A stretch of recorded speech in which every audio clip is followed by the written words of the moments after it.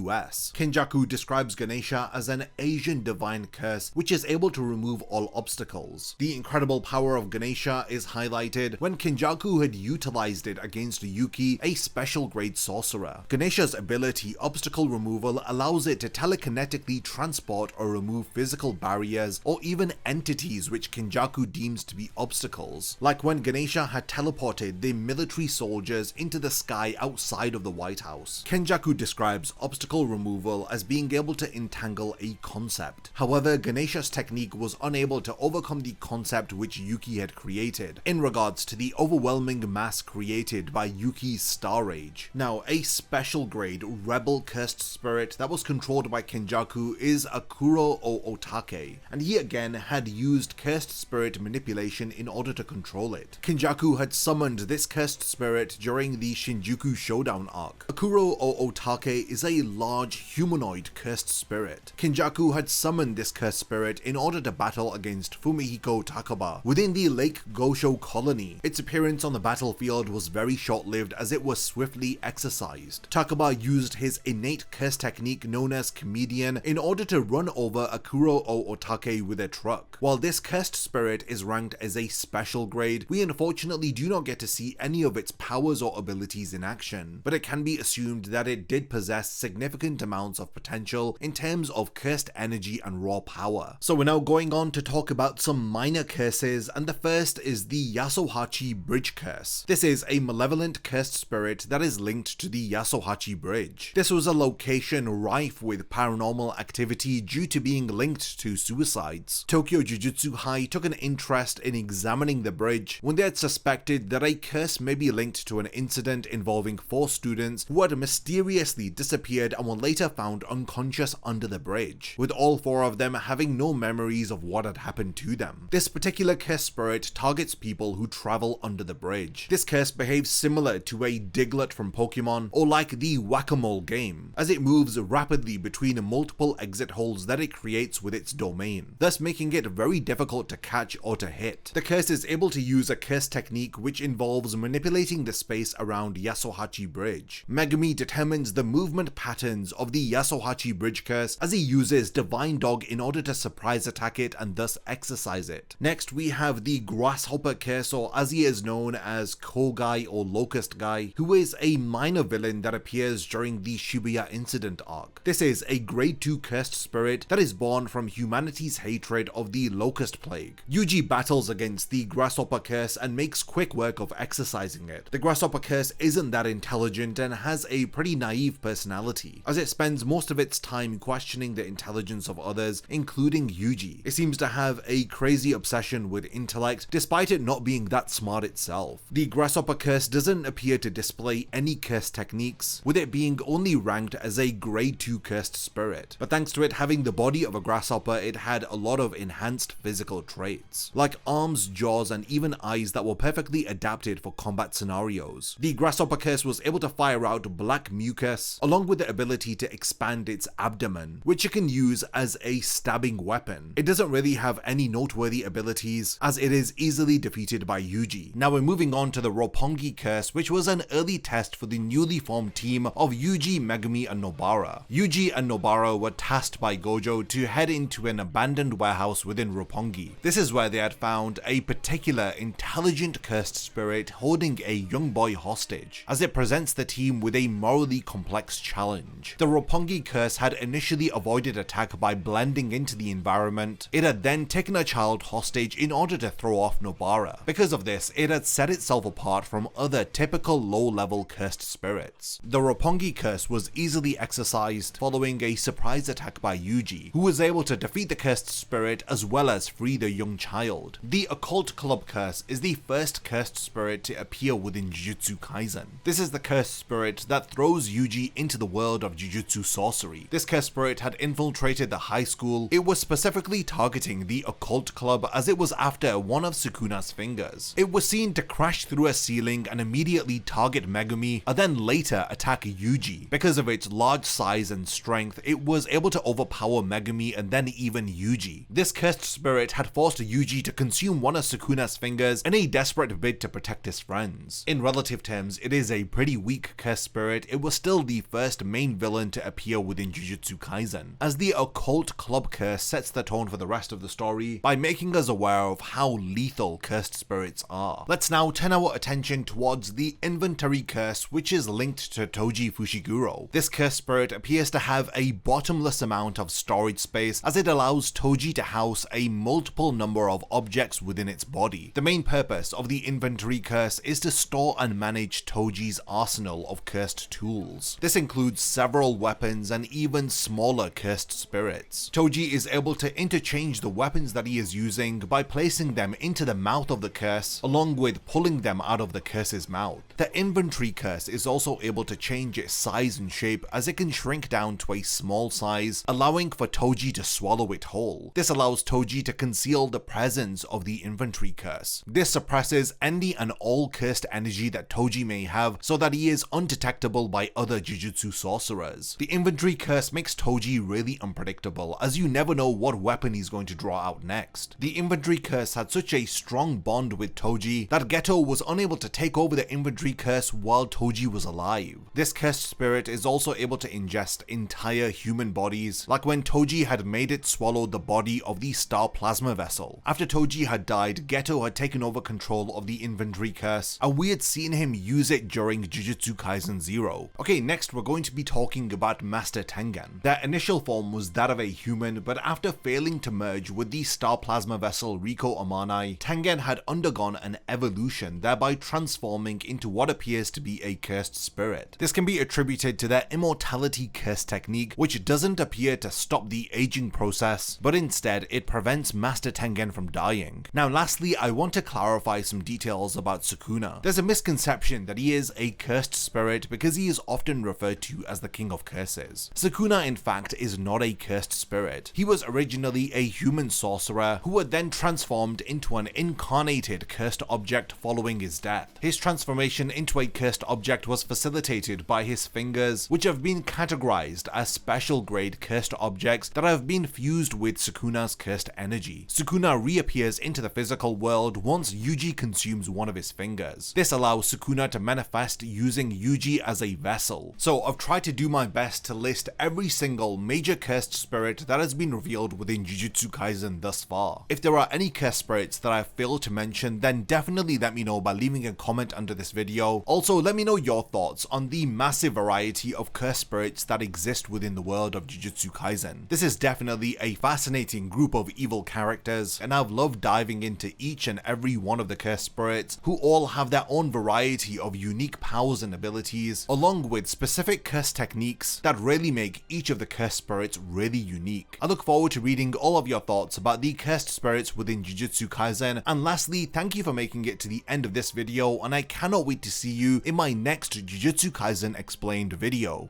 A massive thank you goes out to all of my amazing Patreon supporters for helping to make this video possible. If you also want to support the channel and see your name in the end of my videos, then check out my Patreon, which has loads of perks like early video access and so much more. Thank you for sticking around till the end of the video, and whatever you contribute will mean a lot to me.